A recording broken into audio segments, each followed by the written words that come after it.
அண்மை செய்தி. தமிழ்நாட்டில் எஸ்ஐஆர் பணிக்கு மேலும் 3 நாட்கள் அவகாசமானது நீட்டிக்கப்பட்டிருக்கிறது. இன்று இறுதி நாள் என்று அறிவிக்கப்பட்டிருந்த நிலையில் 3 நாட்கள் அவகாசமானது தற்போது நீட்டிக்கப்பட்டுள்ளதாக அண்மை தகவல் வெளியாகி இருக்கிறது. தமிழ்நாட்டில் எஸ்ஐஆர் பணிக்கு மேலும் 3 நாட்கள் அவகாசமானது நீட்டிக்கப்பட்டிருக்கிறது. அதனை அண்மை செய்தியாக பார்க்கிறோம். எஸ்ஐஆர் பணி இறுதி நாளான இன்று தற்போது மேலும் 3 நாட்கள் அவகாசமானது நீட்டிக்கப்பட்டிருக்கிறது. அதனை நாம் அண்மை செய்தியாக பார்த்துக் கொண்டிருக்கிறோம். தமிழ்நாட்டில் எஸ்ஐஆர் பணிக்கு மேலும் 3 நாள் அவகாசமானது நீட்டிக்கப்பட்டிருக்கிறது. அதனை அண்மை செய்தியாக பார்த்துக் கொண்டிருக்கிறோம். விவரங்களை செய்தியாளர் நந்தினி வழங்க கேட்கலாம். நந்தினி, எஸ்ஐஆர் பணிக்கு மேலும் 3 நாட்கள் அவகாசமானது நீட்டிக்கப்பட்டிருக்கிறது. விவரங்கள் என்ன? வணக்கம். வாக்காளர் பட்டியல் சிறப்பு திருத்த பணிகள் மேற்கொள்ள மேலும் 3 நாட்கள் அவகாசத்தை நீட்டித்து தற்போது தேர்தல் ஆணையம் உத்தரவு பிறப்பித்திருக்கிறது. தமிழகத்தில் வாக்காளர் பட்டியல் சிறப்பு தீவிர திருத்த பணிகள் நடைபெற்று வருகின்றன. வாக்காளர் பட்டியலில் இடம்பெற்றுள்ள இறந்த வாக்காளர்களின் பெயர்கள், ஒன்றுக்கும் மேற்பட்ட இடங்களில் பதிவு செய்யப்பட்டுள்ள வாக்காளர்களின் பெயர்கள் ஆகியவற்றை நீக்கி தகுதியுள்ள பட்டியலாக மாற்ற எஸ்ஐஆர் மூலம் இந்திய தேர்தல் ஆணையம் மும்முரம் காட்டி வருகிறது.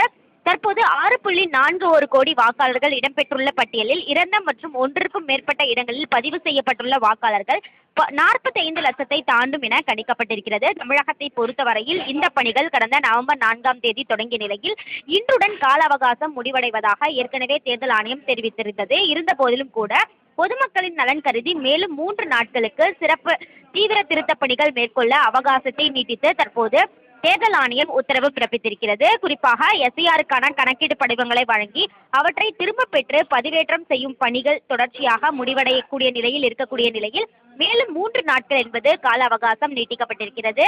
அந்த வகையில் பார்த்தோம் என்றால் எஸ்ஐஆர் பணிகள் மேற்கொள்வதற்கு மேலும் 3 நாட்கள் கால அவகாசத்தை நீட்டித்து தேர்தல் ஆணையம் உத்தரவிட்டுள்ளது குறிப்பிடத்தக்கது. நந்தினி, வேறு என்னவெல்லாம் தேர்தல் ஆணையம் உத்தரவு பிறப்பித்திருக்கிறது 3 நாட்கள் இந்த அவகாசத்தை தாண்டி? இந்த அவகாசத்தை பொறுத்தவரையில் இன்றுடன் முடிவடையதாக இருந்த நிலையில் மேலும் 3 நாட்கள் அவகாசம் என்பது நீட்டிக்கப்பட்டிருக்கிறது. குறிப்பாக கடந்த 1ஆம் தேதி நிலவரத்தை பொறுத்தவரையில் இறந்த வாக்காளர்களின் பெயர்கள் 25 லட்சம் இருப்பதும் 40 லட்சம் பேர் நிரந்தரமாக வேறு இடங்களுக்கு குடிபெயர்ந்து விட்டதும் தெரிய வந்திருக்கிறது. இந்த எண்ணிக்கை இன்னும் அதிகரிக்க வாய்ப்பிருப்பதாக தேர்தல் அதிகாரிகள் தரப்பில் தெரிவிக்கப்பட்டது. இந்த நிலையில்தான் இன்று காலை பொறுத்தவரையில் மண்டல வாரியாக தேர்தல் பார்வையாளர்களுடன் தமிழக தலைமை தேர்தல் அதிகாரி அர்ச்சனா பட்நாயக் ஆலோசனை மேற்கொண்டார். ஒவ்வொரு மண்டலத்திலும் இந்த எஸ்ஐஆர் பணிகளின் நிலவரங்கள் என்ன, தொடர்ச்சியாக அந்த பணிகள் முழுவதுமாக முடிக்கப்பட்டிருக்கிறதா, பொதுமக்களிடமிருந்து படிவங்கள் முறையாக வாங்கப்பட்டிருக்கிறதா உள்ளிட்டவை தொடர்பான ஆலோசனை கூட்டம் என்பது நடத்தப்பட்டது. இந்த ஆலோசனை கூட்டத்தின் அடிப்படையில் தான் தற்போது மேலும் 3 நாட்கள் கால அவகாசம் என்பது நீட்டிக்கப்பட்டிருப்பதாக தற்போது இந்திய தேர்தல் ஆணையம் தரப்பில் தெரிவிக்கப்பட்டிருக்கிறது. அது மட்டுமல்லாமல் இந்த கால அவகாசத்தை பொறுத்தவரையில் சிறப்பு முகாம்கள், அதாவது இந்த வரைவு வாக்காளர் பட்டியலில் பெயர் இடம்பெறாத பட்சத்தில் அந்த சிறப்பு முகாம்கள் நடத்துவது தொடர்பாகவும் இன்றைய ஆலோசனை கூட்டத்தில் முடிவு செய்யப்பட்டிருப்பதாக தகவல் என்பது வெளியாகி இருக்கிறது. அது தொடர்பான அறிவிப்பும் விரைவில் தேர்தல் ஆணையம் தரப்பில் வெளியாகும் எனவும் எதிர்பார்க்கப்படுகிறது. அந்த வகையில்தான் தற்போது வாக்காளர் பட்டியலுக்கான சிறப்பு தீவிர திருத்த பணிகள் மேற்கொள்வதற்காக மேலும் 3 நாட்கள் கால அவகாசத்தை நீட்டித்து தேர்தல் ஆணையம் உத்தரவிட்டுள்ளது குறிப்பிடத்தக்கது. விவரங்களை வழங்கியதற்கு நன்றி நந்தினி. தமிழ்நாட்டில் எஸ்ஐஆர் பணி இன்றுடன் நிறைவடையும் என கூறப்பட்டிருந்த நிலையில் 3 நாட்கள் கால அவகாசமானது நீட்டிக்கப்பட்டிருக்கிறது. தேர்தல் ஆணையம் உத்தரவு பிறப்பித்திருக்கிறது. முன்னதாக அர்ச்சனா பட்நாயக் தலைமையில் ஆலோசனையானது நடைபெற்ற நிலையில் தமிழ்நாட்டில் எஸ்ஐஆர் பணிக்கு மேலும் 3 நாட்கள் அவகாசமானது நீட்டிக்கப்பட்டிருக்கிறது. எஸ்ஐஆர் பணி இன்றுடன் நிறைவடையும் என கூறப்பட்டிருந்த நிலையில் தற்போது கால அவகாசமானது நீட்டிக்கப்பட்டிருக்கிறது. தமிழ்நாட்டில் எஸ்ஐஆர் கணக்கீட்டு படிவங்களை டிசம்பர் 14ஆம் தேதி வரை சமர்ப்பிக்கலாம் என்றும் தேர்தல் ஆணையம் தரப்பில் தெரிவிக்கப்பட்டிருக்கிறது.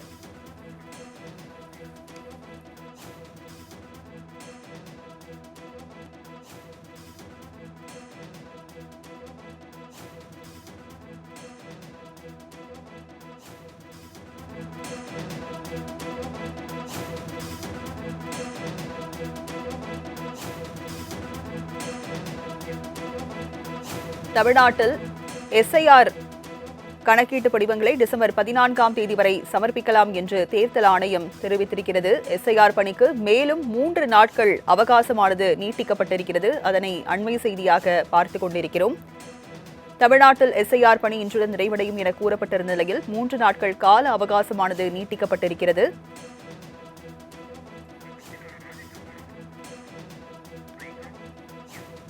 இதுகுறித்த விவரங்களை செய்தியாளர் ராஜேஷிடம் தகவல்களை கேட்கலாம். ராஜேஷ், எஸ்ஐஆர் பணிக்கு 3 நாட்கள் கால அவகாசமானது நீட்டிக்கப்பட்டிருக்கிறது, விவரங்கள் என்ன? இந்திய தேர்தல் ஆணையம் நடத்தக்கூடிய இந்த வாக்காளர் பட்டியல் திருத்த பணிகள் என்பது தொடர்ச்சியாக நடைபெற்றிருந்தது. அந்த கொடுக்கப்பட்டிருக்கக்கூடிய அந்த படிவத்தை விண்ணப்பம் செய்து பூர்த்தி செய்து சமர்ப்பிப்பதற்கு அந்த கால நீட்டிப்பு என்பது தற்பொழுது அதிகரிக்கப்பட்டிருக்கிறது. இது தொடர்பாக தேர்தல் ஆணையம் பல்வேறு கட்ட நடவடிக்கைகள் தொடர்ச்சியாக பணிகள் என்பது மேற்கொண்டிருந்த நிலையில் அந்த பணிகளில் ஏற்படக்கூடிய அந்த படிவங்களை ஆன்லைன் செய்வது ப்ராசஸ் என்பது மிகப்பெரிய அளவில் நடந்து கொண்டிருக்கிறது. இதன் காரணமாகத்தான் ராஜேஷ், நீங்க தொடர்ந்து இணைப்பிலே இருங்க. தற்போது நம்முடைய இணைப்பில் மூத்த பத்திரிகையாளர் RK ராதாகிருஷ்ணன் அவர்கள் இணைந்திருக்காங்க. சார் வணக்கம். சார், எஸ்ஐஆர் பணிகள் மேலும் 3 நாட்கள் அவகாசமானது நீட்டிக்கப்பட்டிருக்கிறது. ஏற்கனவே 98% வரை நிறைவடைந்ததாக சொல்லப்பட்ட நிலையில் தற்போது 3 நாட்கள் மேலும் நீட்டிக்கப்பட்டிருக்கிறது. இது குறித்து உங்களுடைய கருத்து என்ன சார்? இது ஒரு முழுக்க இப்போ நம்ம சொந்தமா ஒரு சின்ன ஒரு ப்ராஜெக்ட் பண்றோம். ஒரு ஸ்கூல் ப்ராஜெக்ட் பண்ணும்போது, இல்ல டீச்சர் நான் அடுத்த வாரம் கொண்டு வந்துடுறேன், அடுத்த வாரம் மறுபடியும் டீச்சர் இன்னொரு ஒரு வாரம் டைம் கொடுங்கன்னு சொல்ற மாதிரி தான் இருக்கிறது. அதாவது ஒரு ப்ரொஃபஷனல் நடத்தும் போது, ஒரு தேர்தல் ஆணையம் என்பது ஒரு ப்ரொஃபஷனல் பாடி. உலகத்துக்கே பல இடங்களில் தேர்தல் எப்படி நடத்த வேண்டும் என்று கற்றுக் கொடுத்த ஒரு நிறுவனம். அந்த நிறுவனத்துக்கு இந்த மாதிரியான ஒரு சின்ன விஷயத்தை செய்யக்கூட முடியவில்லை, அதற்கான ஒரு கெப்பாசிட்டி இல்லை என்று பார்க்கும்போது, நிச்சயமாக இது அந்த தலையில உட்கார்ந்து கொண்டிருக்கின்ற ஒரு கியானேஷ்குமார் என்ற ஒரு நபர் இருக்கார் இல்லையா, தேர்தல் ஆணையர், அவர் ரிசைன் தானுங்க பண்ணணும், வேற வழியே கிடையாது. ஏனென்றால் இது 5 மாதத்துக்குள்ளாக நடத்த வேண்டிய ஒரு ப்ராசஸா இருக்கிறது. அதாவது போன முறை நடத்தும் போது 2001 நடத்தும் போது 5 மாசம் எடுத்து நடந்த ஒரு ப்ராசஸை நீங்க எப்படிங்க 45 நாள் நடத்த முடியும்? அதனாலதான் மறுபடியும் பாஜகவுக்காக நடக்கின்ற ஒரு தேர்தல் ஆணையம், பாஜகவுக்கு ஒத்தாசை செய்கின்ற ஒரு முதன்மை தேர்தல் ஆணையர், இதுதான் பிரச்சனையை தவிர நிச்சயமாக இது ஒரு தேர்தல் ஆணையத்துக்கு ஒரு மாபெரும் களங்கமாகத்தான் பார்க்க வேண்டியதா இருக்கிறது.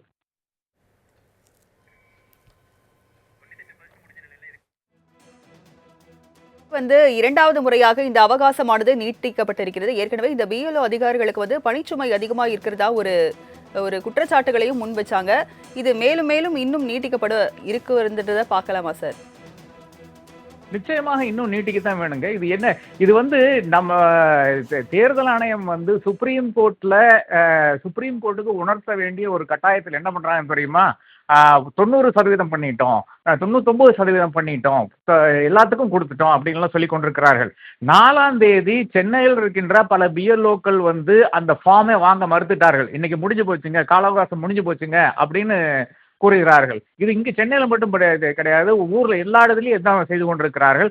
அவர்களால் முடிய மாட்டேங்குது. அவர்கள் நீங்க ஆன்லைன்ல பண்ணிக்கிறேன்னு சொல்றாங்க. இன்னைக்கு 11ஆம் தேதி, இன்னைக்கு லாஸ்ட் டேயா இருக்கிறது. இன்னைக்கு லாஸ்ட் டேல போயிட்டு மறுபடியும் என்ன சொல்றாங்கன்னு பாத்தீங்கன்னா, மறுபடியும் ஒரு நீட்டிப்புன்னு சொன்னீங்கன்னா வேற ஒன்றும் கிடையாது. மக்களுக்கு நிச்சயமாக இது ஒரு பெரும் ஒரு கன்ஃபியூஷனை ஏற்படுத்துது.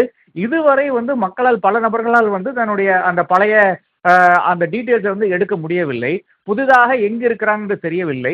பல நபர்களுடைய பேர், என்னுடைய பேர்லாம் வாக்காளர் பட்டியலிருந்து நீக்கப்பட்டு இருக்கிறது. இது முழுக்க கம்ப்ளீட் கன்ஃபியூஷனுங்க, வேற ஒண்ணுமே கிடையாது. ஒரு சாதாரண ரிவிஷன் நடத்தி போட்டு தாராளமாக இந்த தேர்தல் முடிந்த பிறகு தாராளமாக உட்கார்ந்து எஸ்ஐஆர் பண்ணி இருக்கலாம். தேர்தல் முடிந்தவுடன் எஸ்ஐஆர் நடத்துவது யார் தடுக்கிறாங்கன்னு கேட்கிறேன்.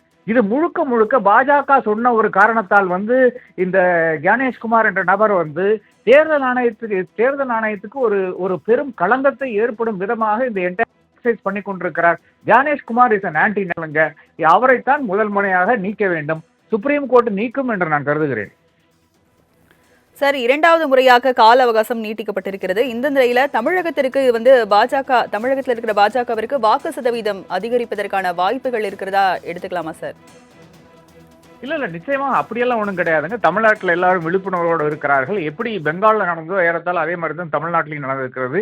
ஒவ்வொரு இடத்துலையும் அதிமுகவினுடைய அந்த தொண்டர்கள் வந்து மிக மிக கூர்மையாக கவனித்துக் கொண்டு தான் இந்த எஸ்ஐஆர் படிவங்களை வந்து ஃபில் பண்ணி கொடுத்து கொண்டிருக்கிறார்கள். எங்கெல்லாம் முடியுமோ அவர்கள் வந்து உதவி இருக்கிறார்கள் என்றுதான் உண்மை நிலையா இருக்கிறது.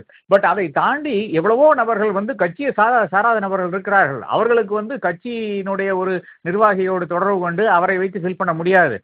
என்னை பொறுத்தவரை அப்படி இருக்கின்ற ஒரு 25-30% நபர்கள் வந்து இன்னைக்கு தமிழ்நாட்டில் இருக்கும்போது அவர்களை வந்து அலைய விடுகின்ற ஒரு பாணியில் தான் இந்த தேர்தல் ஆணையம் இந்த என்டையர் ப்ராசஸை நடத்தி இருக்கிறது. அதுதான் பிரச்சனையாக காண்கிறேன். நிச்சயமாக இதனால் தமிழ்நாட்டிலேயோ இல்லை என்றால் பெங்காலிலேயோ கேரளாவிலேயோ வந்து பிஜேபியினுடைய ஓட்டு சதவீதம் அதிகரிக்காது.